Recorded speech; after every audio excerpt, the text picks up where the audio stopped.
پہلے فرشتے آ جاتے ہیں. چاہے تم اچھے آدمی ہو, بیٹھے ہوئے ہو, تم کو بھی اگر موت آنی ہے تو تم پہلے فرشتوں کو دیکھنے لگ جاؤ گے, لیکن بتا نہیں سکتے کسی کو. موت سے تھوڑی دیر پہلے فرشتے قریب آ جاتے ہیں. پہلے جماعت فرشتوں کی آتی ہے, پھر ملک الموت آتے ہیں. ملک الموت ان فرشتوں کے بیچ آتے ہیں. جیسے ہی یہ مرنے والا آدمی ملک الموت کو دیکھ لیتا ہے, پھر اس کے جسم میں کپ کپی طاری ہو جاتی ہے. اور ایسی کپ کپی طاری ہوتی ہے کہ کبھی پیشاب نکل جاتا ہے, کبھی پخانہ نکل جاتا ہے.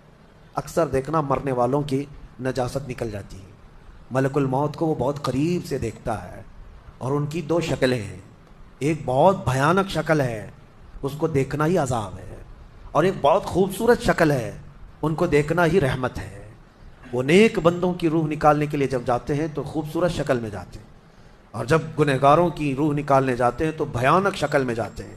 اور ان کو دیکھتے ہی مرنے والے کا جسم پیلا پڑ جاتا ہے, پیشانی اکھڑ جاتی, آنکھیں پھٹی رہ جاتی, اور پھر خرخرا آنے لگ جاتا ہے, یعنی خرخر کی آواز تیز ہو جاتی ہے.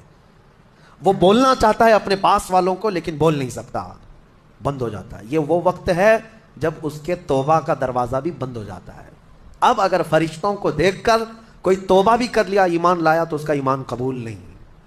اس وقت سے پہلے پہلے تک جو بھی ایمان لایا یا توبہ کیا, اس کی توبہ قبول ہے. لیکن موت کا خرخرا آ گیا اور فرشتوں کو دیکھ لیا, اس کے بعد بہت سارے کافر بھی پکاریں گے کہ ہم ایمان لاتے ہیں اللہ پر. نہیں, اب ایمان قبول نہیں ہوگا. موت اتنی آسانی سے نہیں آتی, اس کا پروسیس ہے.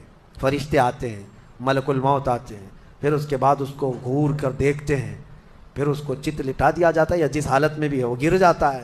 کھڑا ہے تو گرتا ہے, بیٹھا ہے تو گرتا ہے, موت آنے سے پہلے لڑک جاتا ہے. یہ ضروری بھی نہیں ہے کہ آج میں اپنے آپ کو سنبھال کر بیٹھا ہوں. اگر میری موت آنی ہے, اسی کرسی سے گر جاؤں, اسی جگہ سے ہم گر جائیں. اور اس کے بعد ملک الموت روح کھینچنا شروع کرتے ہیں, پیروں کے ناخنوں سے لے کر ہاتھوں کے ناخنوں سے لے کر اس کے جسم کے ہر حصے سے لے کر ناک تک کھینچتے ہوئے لاتے ہیں. اور اس کے بعد جب پوری روح نکل جاتی ہے, وہ لے کر کے چلتے رہتے ہیں, اور مردہ ان کو جاتے ہوئے دیکھتا رہتا ہے. آنکھیں سب سے لاسٹ میں کھلی رہتی, کسی بھی مرنے والے کی آنکھیں بند نہیں رہتی, کھلی رہتی, وہ دیکھتا رہتا ہے. اسی لیے حدیث پاک میں ہے, جب کسی کی روح نکل جائے تو سب سے پہلے تم اس کی آنکھیں بند کر دو. ہمیں بند کرنا ہوتا ہے, اور اس کے بعد منہ بھی کھلا رہ جاتا ہے, منہ اوپن رہ جاتا ہے. فرمایا گیا منہ کو دبا کر بند کر دو. یہ سب نشانیاں ہیں میرے عزیزوں.